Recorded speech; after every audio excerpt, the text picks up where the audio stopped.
Buenas tardes, boa tarde, good evening to everybody. Welcome in the Ibero-American Institute. My name is Barbara Göbel. I have the honor and pleasure to be the director of this great institution.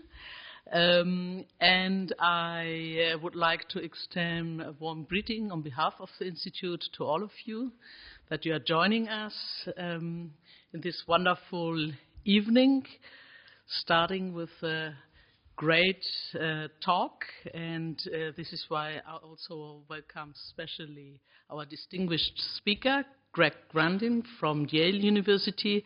We are really grateful that you are sharing your insights and your expertise this evening with us in a very important topic that was materialized in a book. Maybe Susan Neiman can hold the book. It's a huge one. So for all of those who have not seen it, it's a great book, and as you might know, the Ibero-American Institute has a regional focus on Latin America, the Caribbean, Spain and Portugal, and their trans-regional entanglements. Therefore, the Americas are a real issue. It's in our DNA, to say it. And besides of being a research center and a cultural center with a broad variety of events, we also host a huge library, which is in fact the second largest one in the world related to Latin America and the Caribbean. So if you do not have this book and want to read more, there is no excuse. The library is open Monday, Saturday, 8 to 10, and there is no cost for entering the library. But I would also like to express my gratitude to our cooperation partner, the Einstein Forum in Potsdam. Those who don't know that, but I suppose all of you, should move to Potsdam. They are organizing a lot of events, and different to what Alexander von Humboldt said, that Siberia starts behind Potsdam. Potsdam is not the outskirts of Berlin, it's the way around. So we are very grateful for this cooperation with the Einstein Forum, and in particular I would like to thank its director, Susan Neiman, because you supported right from the beginning this joint event and the collaboration, and we really appreciate the opportunity to work together, and we hope this will continue in the future. America, a new history of the New World. With that lecture of this evening, we inaugurate a series of lectures related to activities here in the Institute, but also in the SPK, the Stiftung Preußischer Kulturbesitz, because we are part of the Prussian Cultural Heritage Foundation, related to the 250 years of the US independence, hemispheric perspective. This is how we call this, and Peter Bierle, my colleague, who is the science research director here the scientific director here in the Institute, coordinated that series. And of course, this is of great interest for us because you cannot understand Latin America without North America, US, and vice versa. And I think this is something we will get more to know this evening. And our activities are part of a broader project, We the People, a program initiative by the Stiftung Preußischer Kulturbesitz. And of course, if you want to know more, you can go to our web page or also get our newsletter. So I would like finally also to thank all of those who have contributed to the organization to this event. We think it's important that institutions collaborate in these times and strengthen the strong ties of trust and open the spaces for dialogue and debate. I will now hand over to Susan Neiman. Then we will listen to the conference of Greg Grandin. Then we will have like a dialogue. And Susan also showed me she has a long list of questions and comments. And then, of course, all of us, we are invited to exchange and discuss and debate with Greg Grandin. So thank you again. And now I hand over to Susan.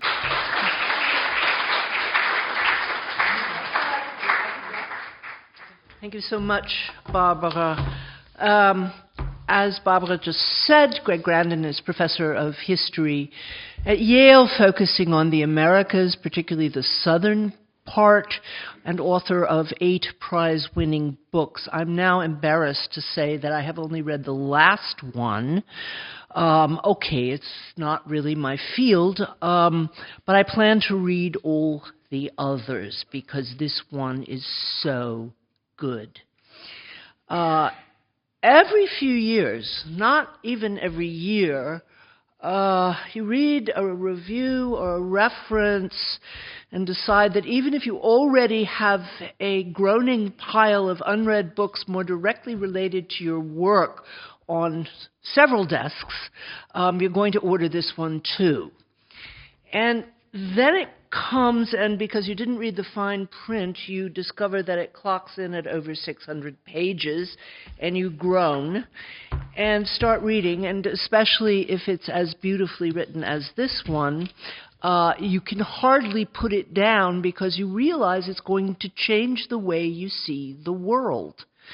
Now, not entirely, because even before I got to the end, I realized that this is an author who, in some sense, shares deep parts of my worldview, one of the very few contemporary authors to use the word enlightenment as a term of praise. Something that I have been made fun of for years and years and years, and to speak of the radical Enlightenment left tradition, something that's almost totally forgotten in the northern half of the globe, and often in the southern half as well. I hope we'll get a chance to talk about this later, but before I'd even finish reading, I wrote to Greg, who I had never met, and said, "Can you please come to the Einstein Forum?" Now, because he's not well known in Germany, and the book isn't translated, and yes, we do wonderful things at Potsdam. Please check our website.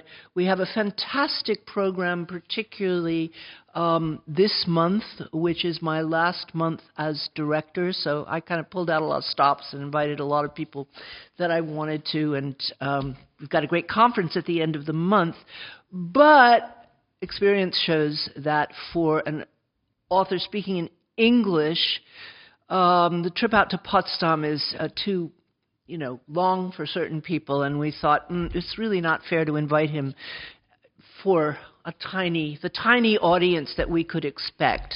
So, thanks to our program manager, Dominic Bonfiglio, got in touch with the Ibero-Amerikanisches Institut, and this is the first time we've done anything with them. I'm very pleased and grateful to Barbara and her team, because my successor as director is actually Brazilian. He's Brazilian-German, so and incredibly linguistically competent. So I'm sure that he will be delighted to continue the programming. Okay, that's all I'm going to say to start with. I do have a lot of questions that I hope we'll get to. But once again, I'm so glad that Greg and his family could come.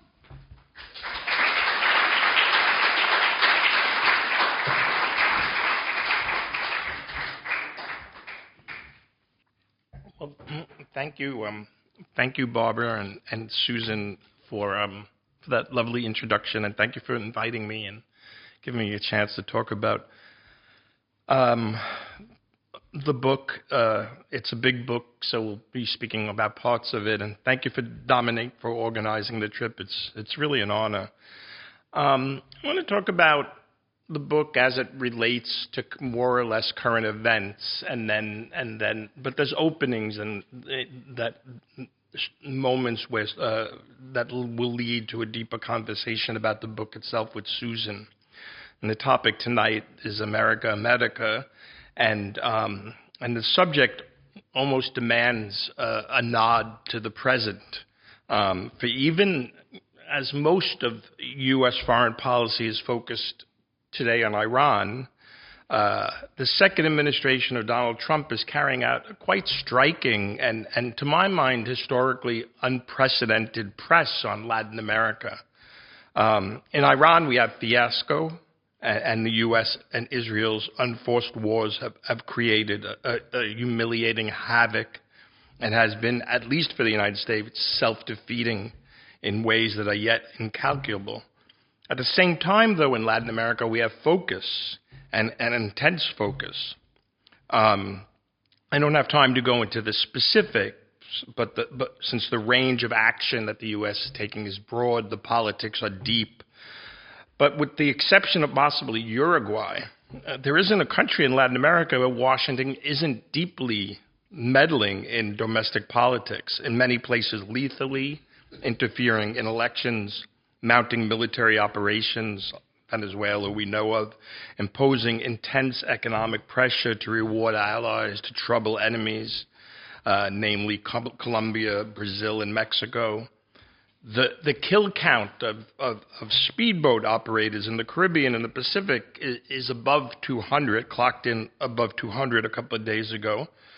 And of course, the heartbreaking siege of Cuba has led to numerous deaths, including many children of malnutrition and lack of access to medicine.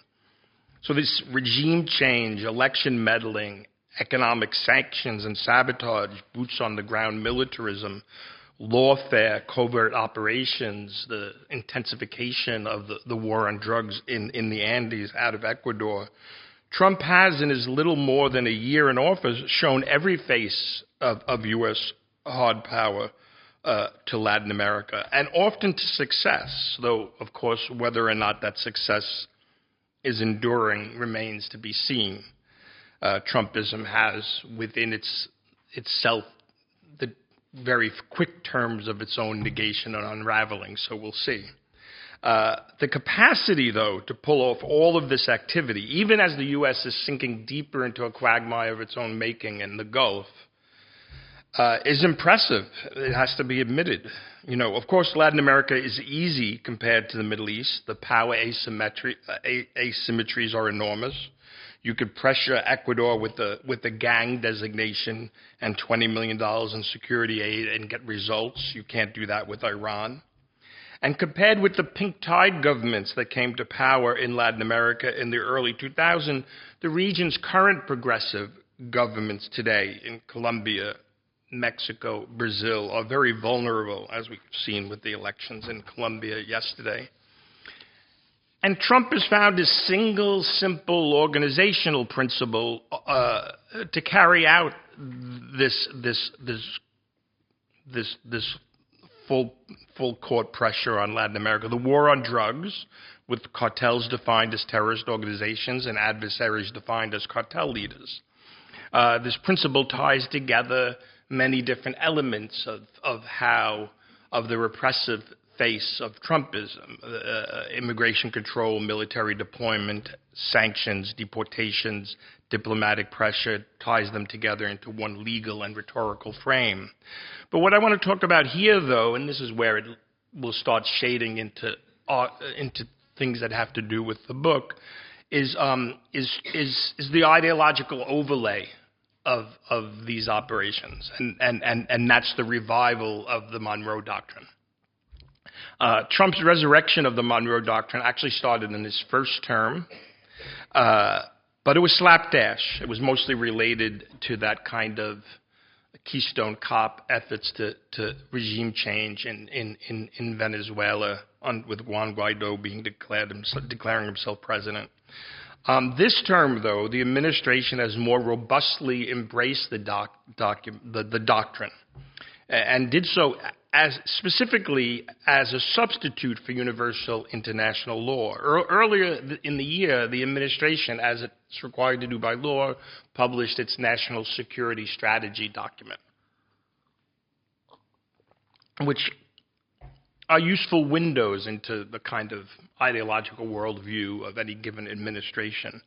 And as far as I know, this was really the first full expression and repudiation of the liberal international order, where they explicitly say that the policies put into place after the Cold War were a mistake for the United States, and that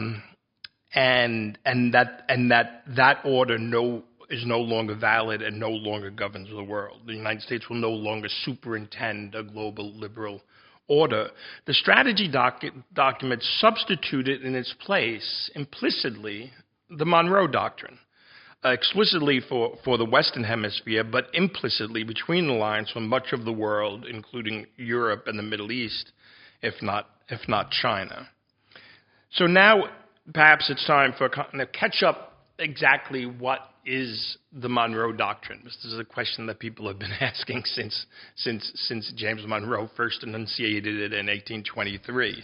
It's easier said than done to explain what the Monroe Doctrine is, because its power, the reason why it keeps returning in U.S. politics and global politics, resides in its ambiguity. Its ability to mean many things to many different people. It's almost a perfect example of the hegemonic principle, that hegemony is achieved when antagonisms can be reconciled into a worldview that makes sense, when competing forces can be seen, at least perceived to be seen as reconciled. I like to argue that, and I have in other books, that in a nation such as the United States, where expansion was primal, essential to its consolidation, hegemony is largely established in the realm of foreign relations. It's there beyond the border, where contradictory visions which can't be reconciled internally are reconciled externally, where normative ideas concerning how best to organize society get worked out. And the Monroe Doctrine was the first such reconciliation bill. It synthesized isolationism and expansionism, realism and idealism, and so on, all of those different isms that we think about, that we argue about when we argue about the United States. The formal author is James Monroe, the fifth president of the United States, but its intellectual author was Monroe's Secretary of State, John Quincy Adams. His statement in 1823 wasn't much of a doctrine. It would take some time before it would be elevated to that exalted status.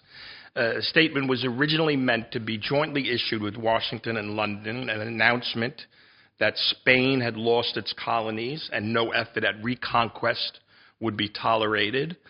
But John Quincy Adams, a unilateralist, advised getting the jump on Great Britain and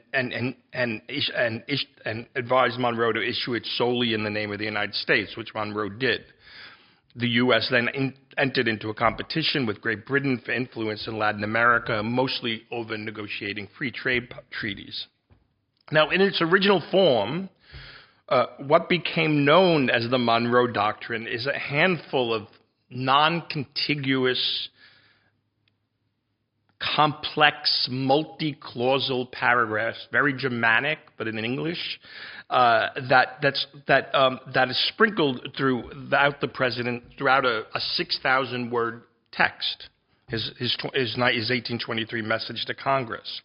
So one can tease out of these comma-clotted clauses three main principles. One, no new colonization.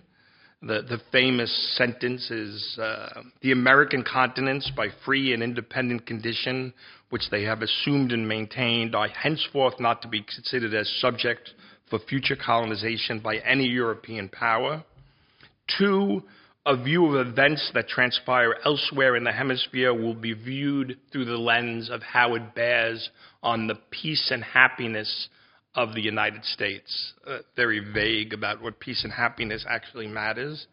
And three, the world that mattered, America and Europe, comprised two distinct spheres.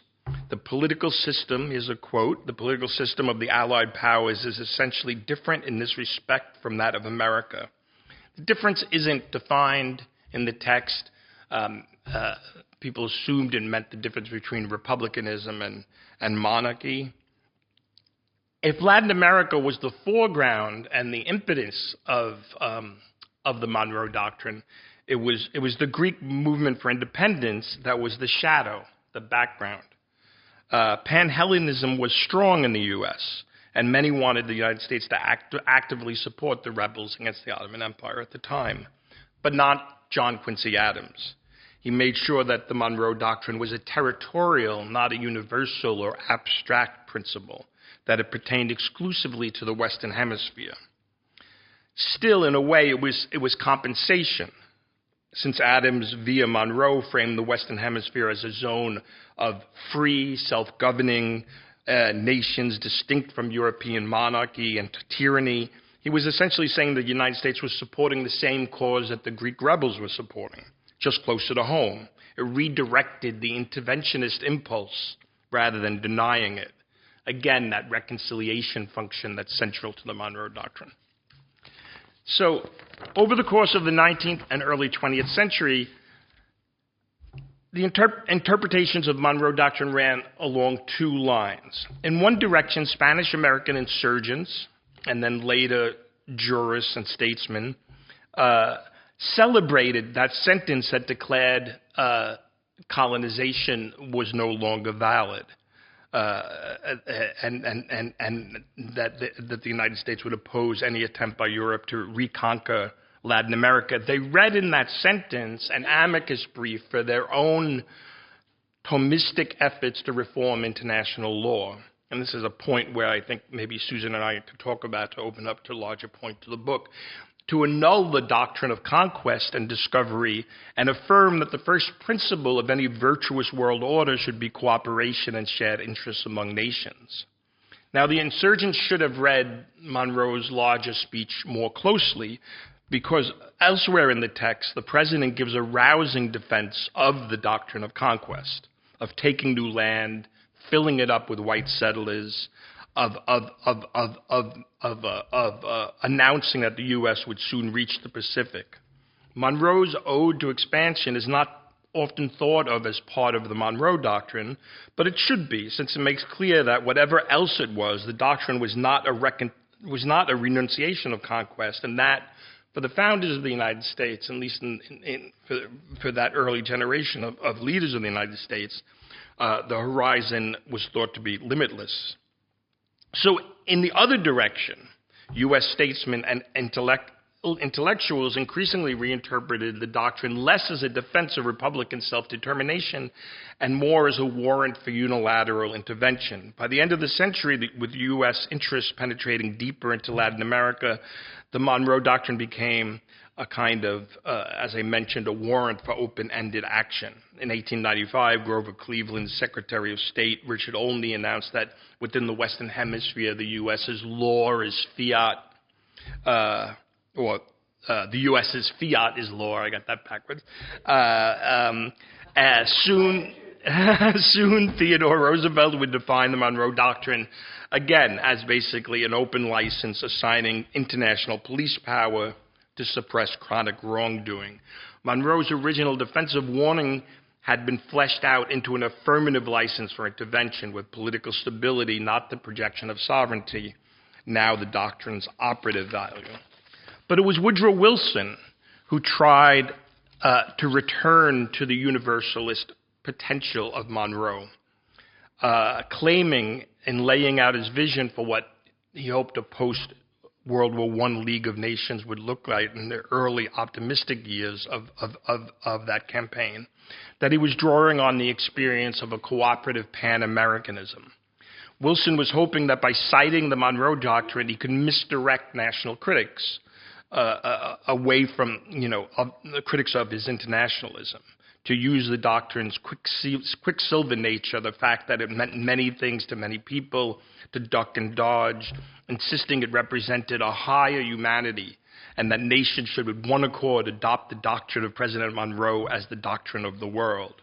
Now, this backfired on Wilson, for no matter how hard he tried to pitch the Monroe Doctrine as a principle of universal international law, in effect pitch a Latin Americanist interpretation of what the doctrine should be or could be, the America First nationalism at its core couldn't be ignored. People knew the doctrine meant power, dominance, and wealth, And to play with that meaning in a country as powerful, dominant, and wealthy as the United States was to play with fire. Wilson, bowing to pressure, had the nationalist interpretation of the Monroe Doctrine inserted into the League of Nations Charter. And he did so for naught, obviously, because the Senate still voted against joining. Now, at this point, the United States lost its proprietary claim on the phrase, and it became a modular warrant for mandatory power in general. Tokyo declared its own Monroe Doctrine after its imperial army invaded Manchuria in 1931. London cited a British Monroe Doctrine to justify its empire, and both Hitler and Mussolini, responding to FDR's demands that they respect the sovereignty of their neighbors, they responded by pointing the U.S. president to the Monroe Doctrine. As the world marched into a second global war, many of its belligerents did so, citing the Monroe Doctrine. Interventions by the United States, of course, continued in Latin America throughout the 20th century. By one count, Washington carried out more than 40 successful regime changes from 1899 to 1992. Yet, the citation of the Monroe Doctrine to justify such activity fell out of favor. Franklin Delano Roosevelt's good neighbor policy provided a more cooperative, less conflictive framework for organizing the hemisphere. And in the run-up to the Second World War, U.S. policies avoided invoking Monroe as they courted Latin American support.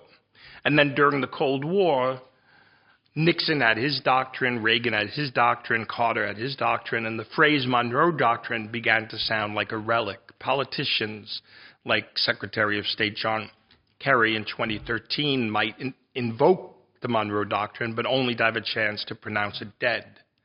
But then came Donald Trump. The association of the Monroe Doctrine and the America First nationalism that stands behind, that he has activated, that he's mobilized and galvanized, goes way back. America goes way back to that opposition to Wilson that I talked about.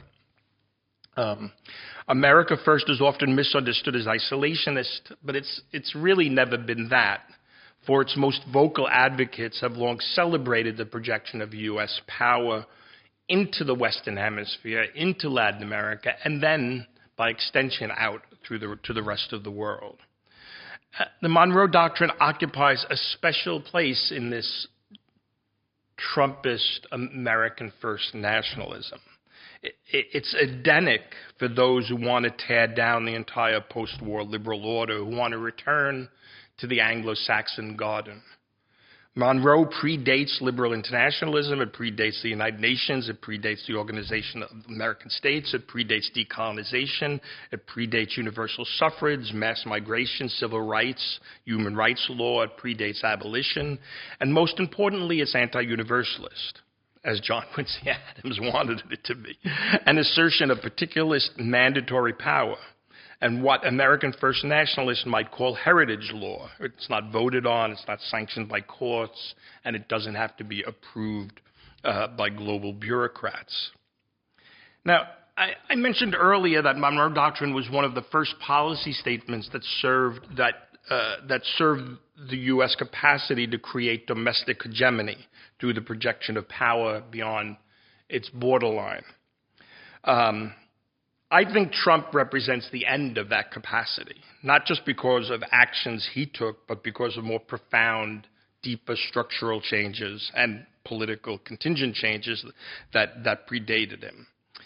And Trump, anyway, himself shows no interest in turning tribalism into a governing majority, the way, say, FDR used Latin America to cobble together kind of a social democratic universalism, or Ronald Reagan used Latin America to remoralize markets and militarism, to create a new political order that lasted for decades. Trump and the people around him are disinterested in building a hegemonic majority. He rules by pure dominance without hegemony, to borrow Ranajit Guha's elegant summation of Gramsci's formulation. Still, it's worth thinking about the residual ability of the doctrine as an imaginative world maker, or better yet, as an imaginative world destroyer. The doctrine The doctrine has long had more than a little theology about it, a consecration of the Western Hemisphere as a Zion, a land of peace, providentially protected from the exterminating havocs of Europe.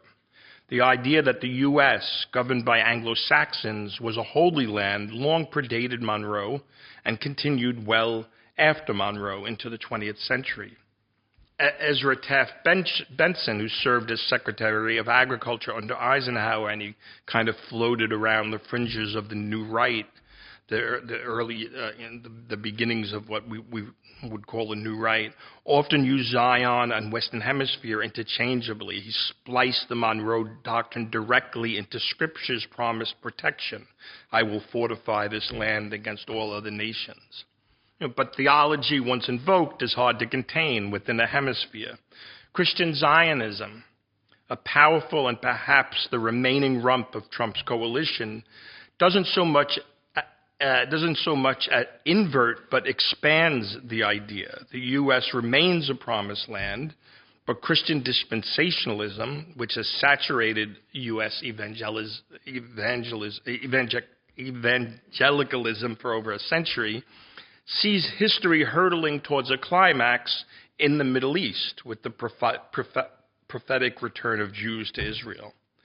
Where the Monroe Doctrine's implicit theology imagined a hemisphere as a place removed from apocalypse, a sanctuary in which history could begin again, Christian Zionism imagines the Middle East as a place where apocalypse would arrive, an arrival that is embraced rather than dreaded.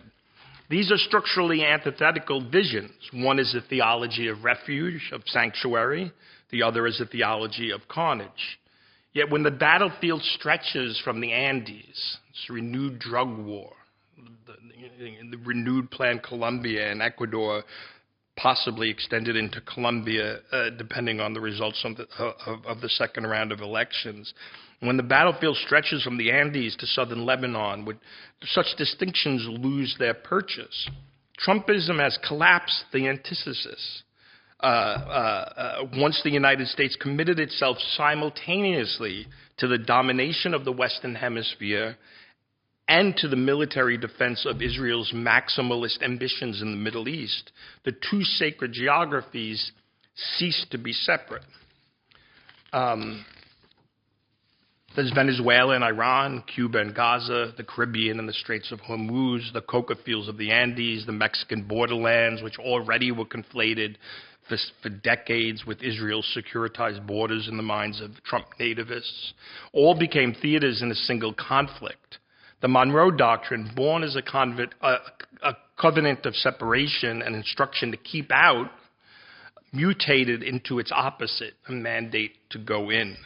The original Monroe Doctrine presumed restraint on U.S. power. Mexico, yes. Greece, no. Trumpism has retained the presumption while doing away with the restraint, carrying out a holy war with no holy land left to protect. Domination without hegemony. Thanks so much.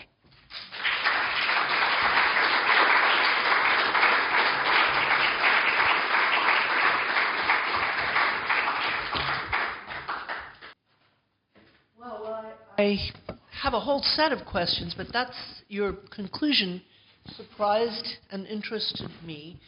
I thought it would. Yeah. I do want to say, because for more than 20 years, I have been trying to explain what Christian Zionism is to a German audience, and no matter how many times you explain to them that the reason for U.S. complete support of every government of Israel is not the protocols of the elders of Zion, but the very, very large community of Christian evangelicals.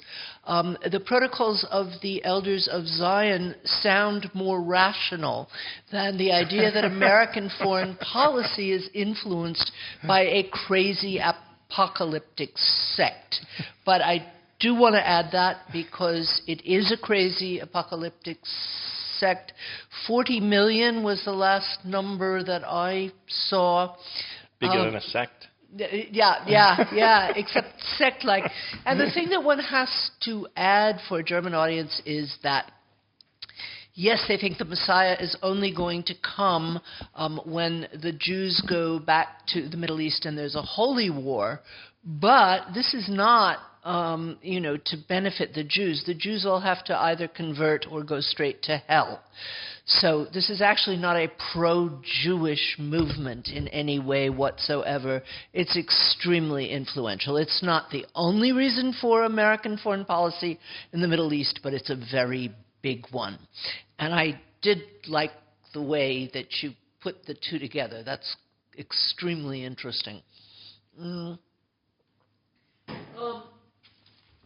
guess on the Monroe Doctrine, one question I had was, in the book, of course, you talk a lot about how it originally seemed to the Latin Americans as if this was a progressive movement. Were they simply naive in the way that it seems like Bolivar was? You quote him towards the beginning. Kind of like Ho Chi Minh, thinking that the United States was, guarantor of liberation for everybody. Was it naivete? What didn't they see? No, it wasn't naivete. I mean, it was desperation. I mean, the Spanish America's wars for independence were decades long, multi-fronted. Destruction on a mass scale, much beyond anything comparable with what the American Revolution took place. And so there was a sense. I mean, Bolivar thought he was going to have to lie with the British Empire, and the Monroe's Doctrine made it clear that there was a sense that the U.S. would support independence, so it was a relief. But more than that, on a deeper first principles level, and this is where the book it enters into one of the main arguments of the book is Latin American independence movements really that Bolivar and other founders had to come up with a new theory of sovereignty, a new theory of international law. To a large degree, they drew on earlier criticisms of the conquest made. I mean, this is why the book starts at the Spanish conquest. And in this answer, I won't go into all of the details, but they drew from earlier criticisms of the conquest to frame their fight against Spain. But they also developed an idea that, let's put it this way, the United States came into the world one nation, one republic, on a continent that its founders could imaginatively project as empty. Obviously it wasn't. And resurrect the doctrine of conquest in order to justify moving across the continent like a whirligig. Latin America came into the world already a United Nations, already a League of Nations, already a community of nations, 7 republics, and Brazil, a monarchy, that had to learn how to live with each other. They both validated and threatened each other. They validated each other because they proved that that you can rise up and overthrow Catholic, the whole apparatus, the whole imperial Catholic apparatus, and declare yourself a republic. But under the old laws of war, what would stop, and under the United States' theory of sovereignty, what would stop Argentina from saying, we'd like to get to the Pacific too, just like the United States, it's taking Mexico to get to the Pacific. So they came up with every principle that was present in San Francisco with the founding of the United Nations in 1945 was first rehearsed in the 1820s in Latin America among Latin Americans. The abrogation of the Doctrine of Conquest and Discovery, where the United States said the Doctrine of Discovery was still valid and there was empty land to take. Latin America said Spanish Americans said there was no space that wasn't already social, even though that wasn't true. It was an aspiration. There was lots of places that were outside of administrative reach. They said the borders of the old the old colonial order must be respected. You might not like it, but this is what we have. So they used the old borders, and they took an old Roman law doctrine, ute posseditis, as you possess, so shall you possess, that was related to the doctrine of conquest, meaning, whatever you grab, you got to keep, and they turned it into a doctrine of peace, saying that we have to respect the borders. And obviously there was conflicts and skirmishes and out wars in the 19th century, but every one of those conflicts was settled by affirming the doctrine of ute posseditis. More importantly, they abrogated the doctrine of conquest, as I mentioned. And on a deeper level, they insisted that they also rejected Europe's balance of power as a doctrine of sovereignty. Bolivar and others thought that a balance of power that was founded on the pursuit of self-interest was anti-republican and bound to lead to more conflict. So they couldn't use U.S.'s doctrine of conquest. They couldn't use the balance of Europe's balance of power. They didn't want to create a balance of power. So they came up with the idea that the foundational premise of international order had to be cooperation and shared interests, not competition. That's a lot. So when they heard that one sentence, when they read that one sentence in the Monroe Doctrine, they said, "This is what we're talking about." And yes, they overread it. They didn't read the rest of this read, and history proved otherwise.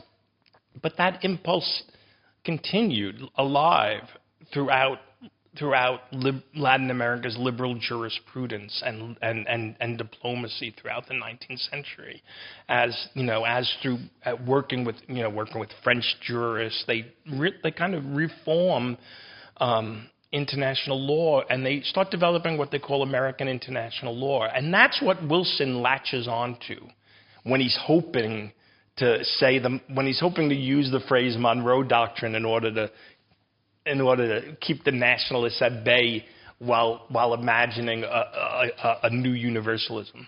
That was one of the smaller questions that I had about the book. I know Woodrow Wilson as the person who brought Birth of a Nation into the White House and wrote pieces of it. So how does his universalism jive with his racism? How did he square that circle, or didn't he try? No, I mean, I think these things exist. Racism and universalism certainly existed in a lot of Latin American jurists I'm talking about. It existed in Bolivar, and it paralyzed him. He was aware of it. He was so aware of it. And so I think I don't think there has to be purity of vision for Wilson to have had a universalist vision, even as he was saturated in Southern slave culture, and his father was a defender. His father was a preacher who defended the Confederacy's right to revolt, but then he was also very much influenced by his father's rejection of the idea of revolution as leading to liberty without order, and Latin America changed him, and this is something that I write about in the book. How much his encounter with the Mexican Revolution shaped him, and part of it is tracing it out chronologically. How the optimism of the early years turns more pessimistic, more deeply racist, more deeply anti-socialist. I mean, Wilson presided over the first Red Scare also, Indeed. Yes, so I mean, and he drove the United States into World War I. So there's lots of bad things. But there's a great scene in the book where Wilson winds up loving the Mexican Revolution at first. I mean, he's anti-corporate. He's a progressive. He hates the Rockefellers. He hates all of these people that, when he was governor of New Jersey, the Rockefellers treated him as an errand boy. He hated them, and we can't go too deep into the details. But he's giving an interview to the Saturday Evening Post in 1913 because the United States carried out a coup. The previous administration helped with the downfall of the first president of the Mexican Revolution in 1913, just as Wilson was coming into the presidency. And Wilson wouldn't recognize the person who carried out the coup, Huerta, who was a kind of proto-fascist, who had the support of the oil men and the miners and all of U.S. capital. Wilson refused to recognize him, but he was completely paralyzed because by recognizing him would be an intervention. It would be legitimating the coup. Not recognizing him meant siding with Zapata, Carranza, and Villa, which he wound up doing. And so he gives this interview to Saturday Evening Post, and he's talking about land reform. He's talking about bringing the landed barons to heel in Mexico, how he's going to lift up the 89%, and he's talking about breaking up the big latifundios in Mexico. At the same moment, the massacre, the famous massacre. Now my brain isn't. Was it the Homestead Massacre? No, it wasn't Homestead. It was the massacre in Colorado. Joe Hill. No? Yeah, you don't have the. I can't remember it. It was sorry. Anyway. The Rockefeller in Colorado. Colorado was basically in rebellion. The miners with the IWW and he gets a telegraph in the middle of this interview from the Rockefellers saying, "We're not going to arbitrate. You have to send in troops and put down the rebellion." And so, on the one hand, it's in which you're imagining reform abroad. I mean, there's a typical element of U.S. political culture that you're going to save the world, but you can't even bring the Rockefellers to heel at home, And he does. He sends troops in, and he sends troops in to put down the strike and put down the strikers. So there's that tension, and so the inability to reform at home leads to the segregation, leads to the war, leads to the militarism. So there's a chronology of that. So that was one of the things that surprised me about the book, this very different picture of at least part of Wilson's legacy. I want to go back to something that you said before, which I think is maybe the heart of the book in some ways for people who haven't read it. That is that the fact that unlike the United States, which was obsessed with its own uniqueness from the beginning, right? The world is beginning again, and nothing like this has ever happened, and all of that, that the Latin American countries were born with a sense of the other and of things in common that they somehow had to work out. I'm still not completely sure, although, it would follow, I guess, logically, that they would develop a notion of social rights, which U.S. Americans don't even have. In fact, I've used the term, I don't really think that Germans have it either. Germans talk about the Sozialstaat, the social state, but you can say social rights as opposed to political rights and get blank stares. So I have minimal Spanish, which I also keep intending to change. Is the word in Spanish for social right, is that sort of exactly like the English? Or? Yeah, derechos sociales, derechos económicos. Yeah, they would use those rights. And yes, that's a major strut of comparison to explain the evasion and individuality and the evasion from social obligation that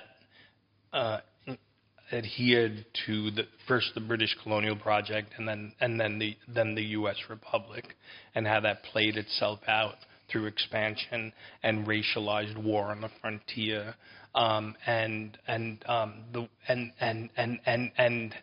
compared to a kind of sociality that had deep intellectual and experiential roots in Spanish and Portugal's America. Part of it has to do with just a simple comparison of Catholicism and Protestantism, but I'm trying to but I'm trying to root that in social history and economic history, and the history of conflict and war and how it deepens, and Latin. The Spanish Empire was a universal empire that openly administered difference.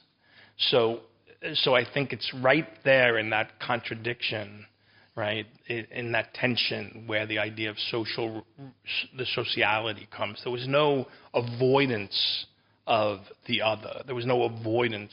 This was the whole point of De las Casas. So even if the early critique of the Salamanca school and the Dominicans didn't actually ameliorate any aspects of the conquest or limit the expansion of Spanish consolidation of power, it did create an awareness that Spain was administering human beings, and that Native Americans and then African Americans and then the offspring of those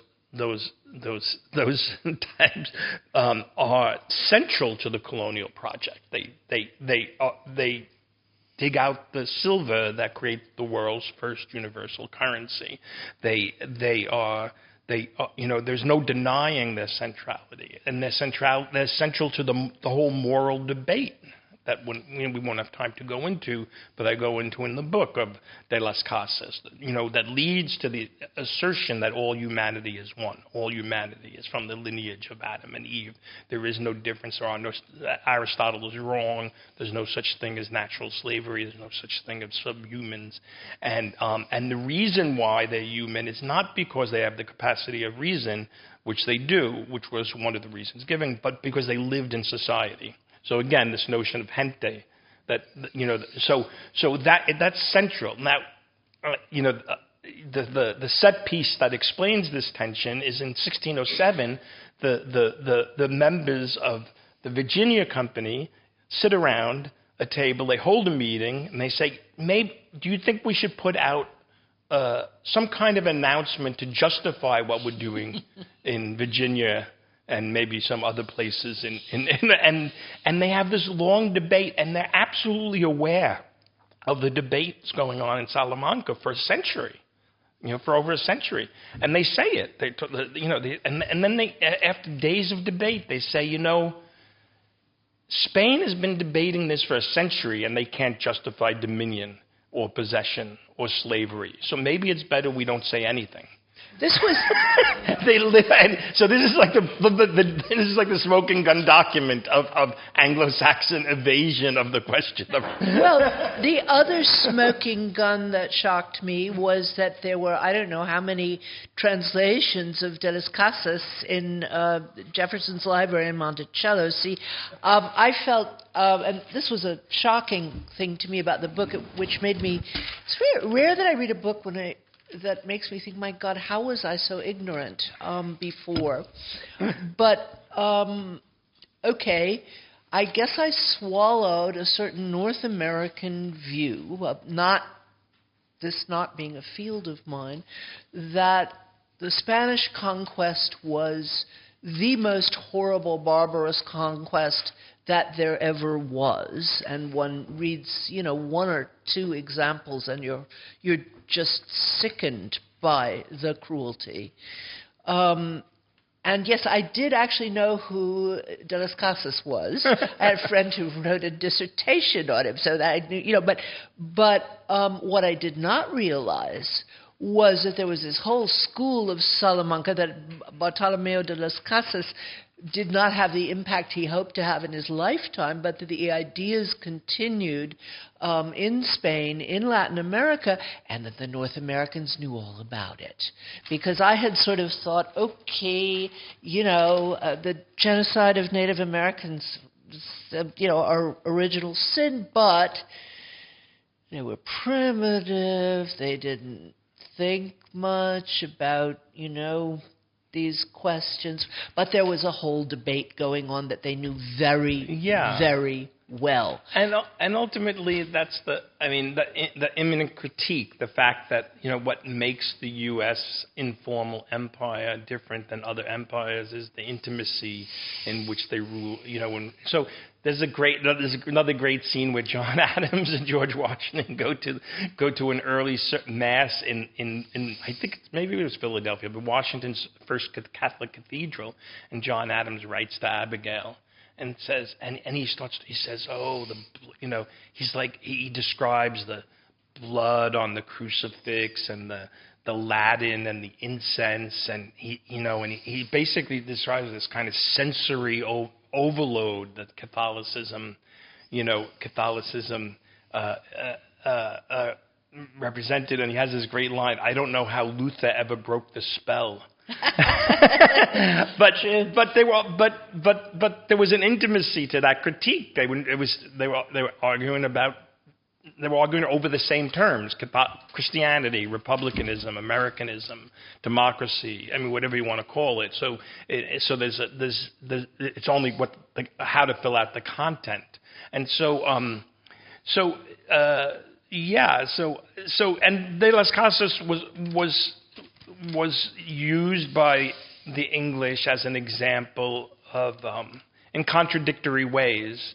But he was printed many times in English early on, right away, as an example of the Black Legend.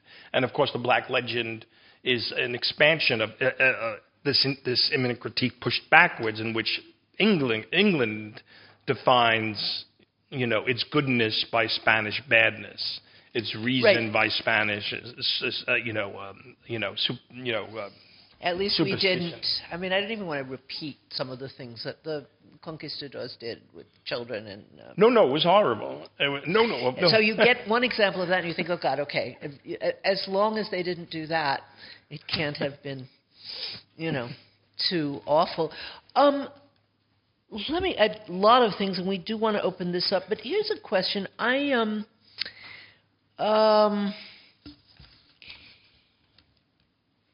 I've been thinking a lot about the ways in which Cold War assumptions are very much with us and frame our lives and our politics today. Do you think the world would be different if FDR had lived longer and or Henry Wallace had been vice president? To give a little background on this question is the book runs up, and through the good neighbor policy, the New Deal, and then the Cold War, and looks at these pivotal moments, and pretty much holds up 1933 when FDR basically finally gives up the Doctrine of Conquest in 1933 to 1943 as a kind of unparalleled decade of inter-American goodwill, a kind of continental New Deal in which the United States is actively supporting nationalists, the left, socialists, the Popular Front and all of that. And Henry Wallace is vice president in Roosevelt's third term, and he represents, there's a lot of New Dealers love Latin America. They love the Mexican Revolution. They're in Mexico. They're in Chile. They're in Brazil. Anthropologists that are funded by the Bureau of Indian Affairs. But the whole New Deal apparatus is funding academics to go to Latin America to study race, to study all sorts of things. There's agronomists, there's all sorts of exchanges. Henry Wallace is a Secretary of Agriculture. He's an agronomist. He's from Iowa. He's probably the furthest left on the New Deal. No, he's a real social democrat. And a real social democrat, but more importantly, he starts sounding the alarm. He says fascism will not be defeated at the battlefield. He basically had a definition of fascism as structural inequality, that unless we made a decent world for everybody, we'd always have fascists. I mean, basically, called old. He understood that there were fascists within the New Deal. FDR gives Latin America to again this idea of a reconciliation place. Henry Wallace is in charge of the Bureau of Economic Warfare, and he he puts a clause on procurement contracts that basically says that we're not going to take, that we're not going to take any material for the war from places that don't give adequate housing, adequate wages, adequate health care, or discriminate against race, right? This completely freaked out the State Department. I mean, Henry Wallace was very clear. He was like, these contracts are going to continue after the war. This is how we are going to administer the war. We're going to continue to export this vision of an inclusive and democratic, social democratic New Deal, and there are other people in charge of other of the Latin American administrations that represent the opposite of Wallace, the right wing of the New Deal, the Mississippi planters, William Clayton and others that that look at what Wallace was doing and they were just horrified. Then Wallace gives this tour of Latin America in 1943, and Latin Americans thought they were speaking to the next president. They didn't know Roosevelt was going to run again in 44 for a fourth term, and they were calling him Mr. President. And he went to Lota in Chile, and he spoke to 10,000 members of the mining unions that was allied with the Communist Party. He called them the front line of democracy. He promised industrialists in Latin America that there would be something equivalent of a Marshall Plan given to Latin America. Everywhere he went, he was celebrated as Jose Marti's sincere man in the flesh. And my argument is that that's when they decide to cut him. That tour was a step too far. When after Harry Truman begins to red bait him, and all of those other men that were involved in Latin America to the right begin to isolate Wallace, and FDR is getting old. And when he runs again, he agrees to drop him from the ticket. And the thing about Wallace is that he refuses to go along with the Cold War, and he breaks with the Democratic Party, and he runs as an independent in 1948. I don't know if you know this. If you don't, I'll show it to you later. My very favorite picture of Albert Einstein shows him and Paul Robeson as co-chairs of Henry Wallace's Progressive Party in 1948. It's the one picture I know where Einstein looks genuinely happy. Coretta Scott King, Martin Luther King's wife, was an activist for Henry Wallace. A lot of people don't know that. I didn't know that. So I want to open this up, but let me just try 2 questions or 3. Cool. Let's do this quickly. All right. I'm going to ask. Well, I asked that question with something in mind, because one of the things I like about your book and that makes it such a pleasure to read is that you really do focus on individual human beings, and I would call them heroes. Does that get you in trouble with other historians? I don't know. I think what I do is so particular. Nobody knows what to say. I mean, it's not. I mean, it is true. I try to. Yes, I do individuals, but they are obviously bearers of structure and the contradictions of their moment, and I use them to pull out those larger arguments. And so Henry Wallace is one of them. I mean, to go back to the question you asked, what would have been different? I mean, I don't know if anything would have been different. The United States had loaded Latin America up. I mean, the big contradiction of the 1930s is the 1930s is when the ideal of sovereignty becomes sacrosanct in Latin America, and the United States accepts it. At the same time, the United States is integrating with Latin America and its militaries and its intelligence agencies like never before. So it's a sovereignty that's already interpenetrated, so that by the time the Cold War comes, which I don't know if Henry Wallace, I don't know what pressure would have been on Henry Wallace, I mean, my question is whether the Cold War, without Truman and with Wallace in his stead, would actually have happened. I don't think Wallace would have dropped the bombs. No, certainly not. And okay. Well, this is counterfactuals. I know historians don't do counterfactuals. Philosophers do, but let me. I'm going to now ask you. I'm going to ask you because I feel like I should play a critic a little bit. Dissent.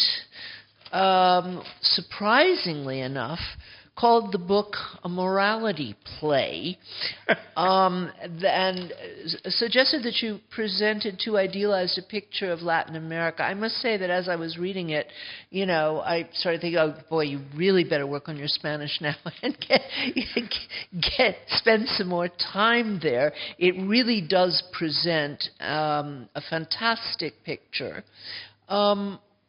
What did you say to that criticism? What would you say to that criticism?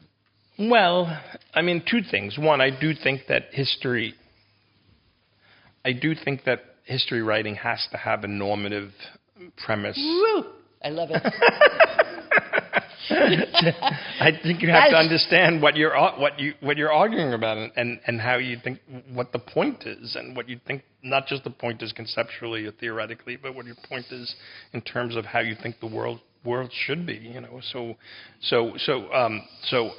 But I think they mean something a little bit more mundane when they say morality play. That maybe I romanticize.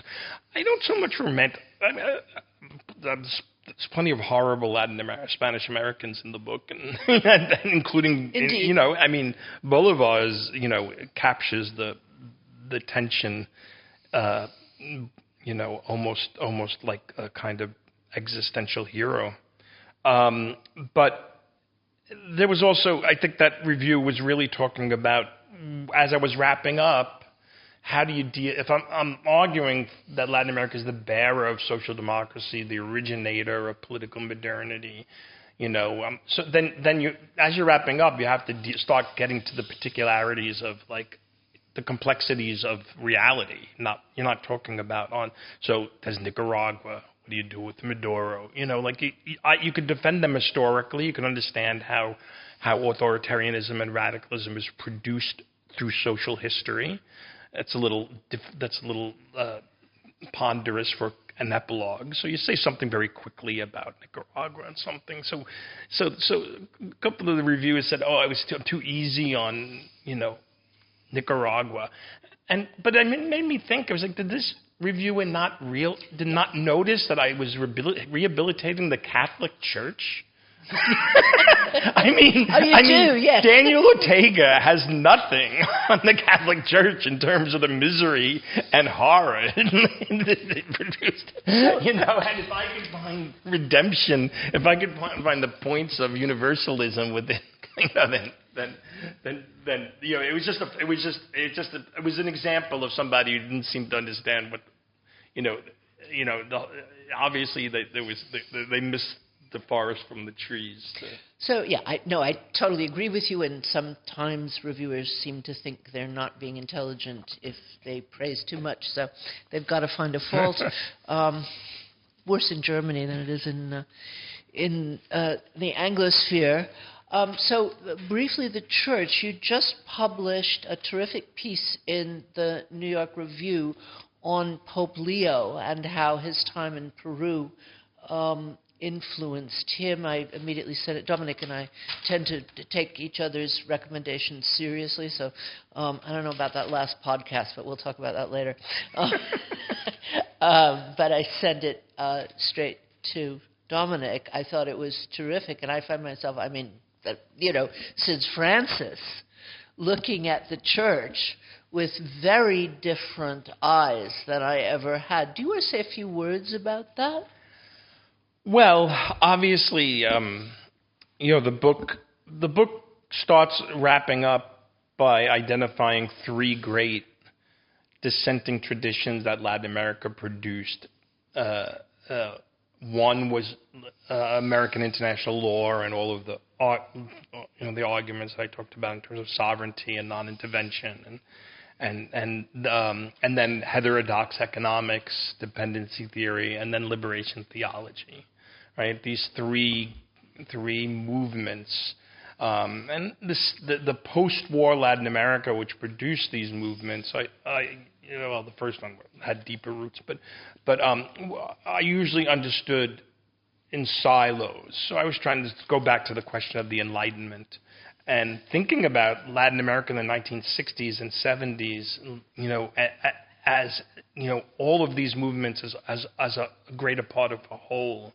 And a second Enlightenment. Literally, that's if the first Enlightenment was challenging feudalism and royal absolutism, the second Enlightenment was laying out the terms for neo-feudalism and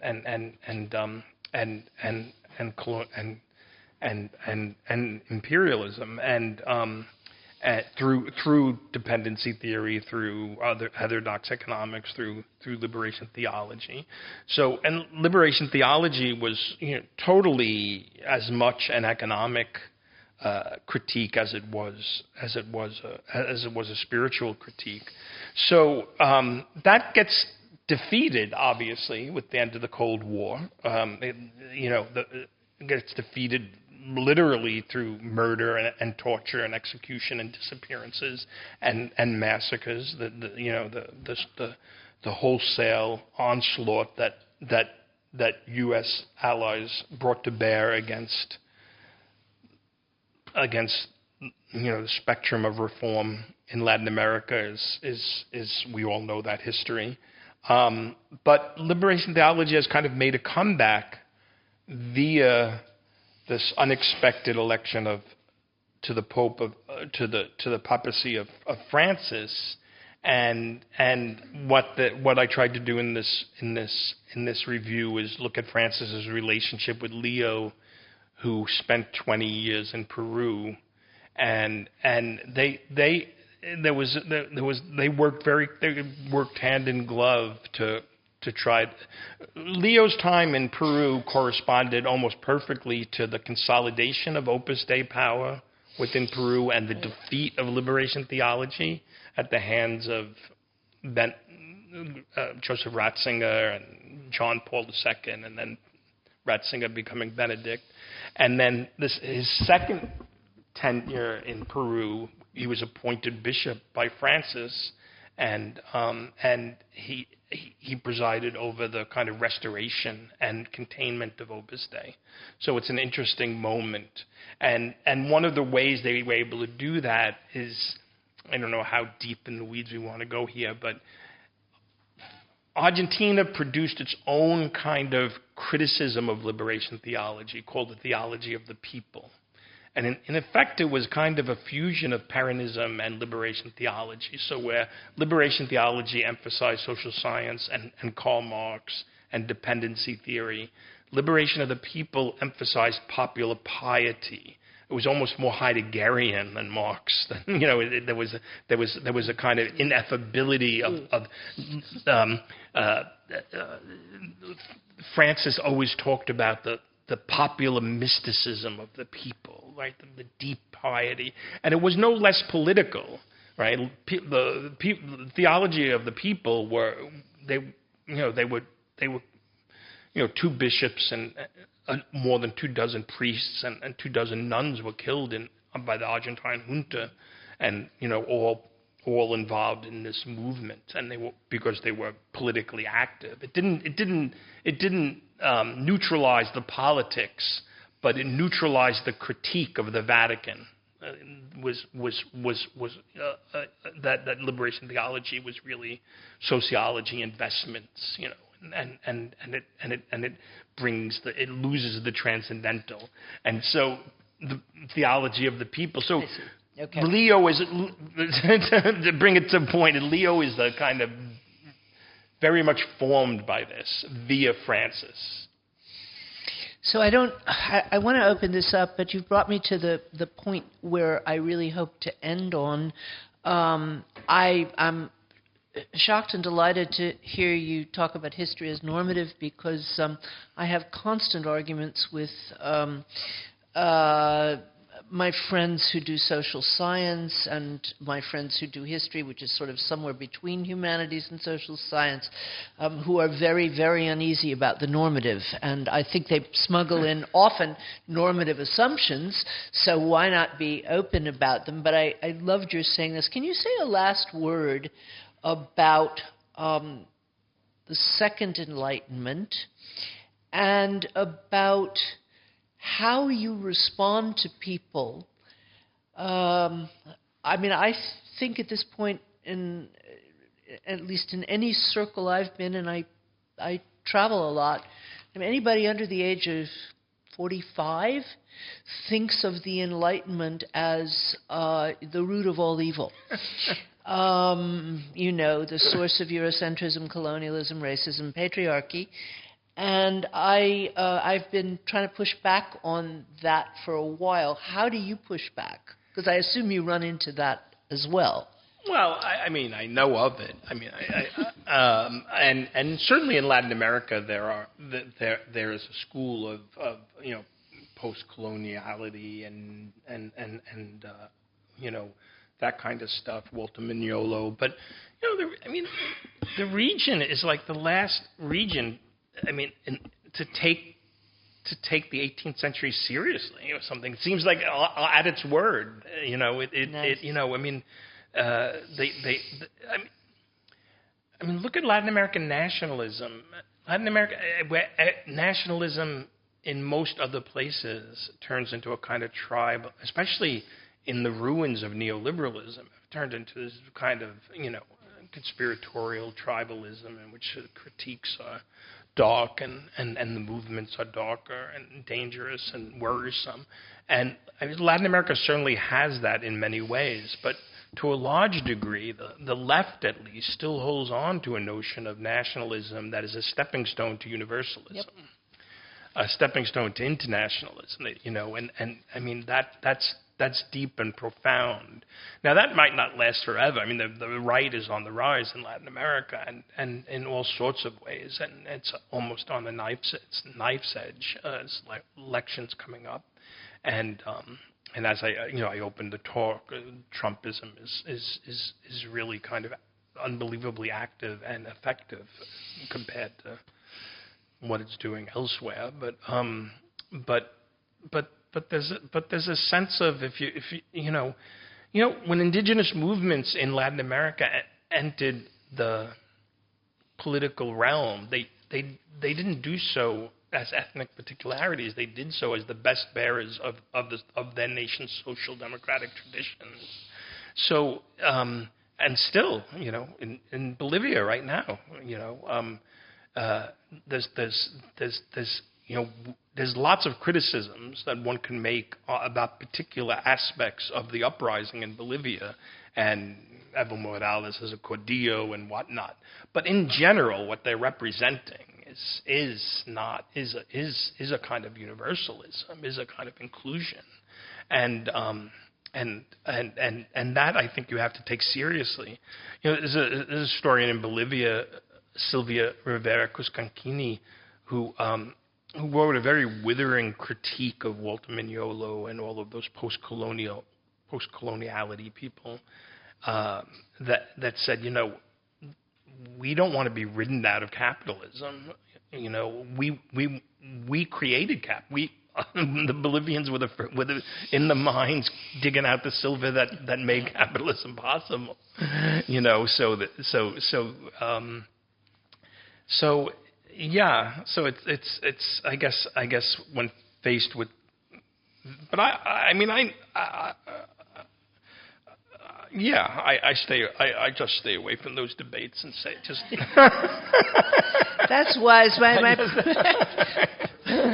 problem is that I sort of got my chops in the 18th century, so I get faced with them a lot. So let me close by once more saying, even if you think you do not need to read another 600-page book,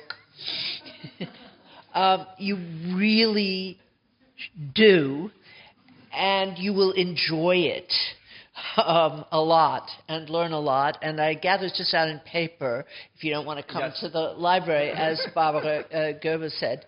But let me thank Greg Grandin very much for coming to Berlin. Thank you, Susan. Thank you for inviting me.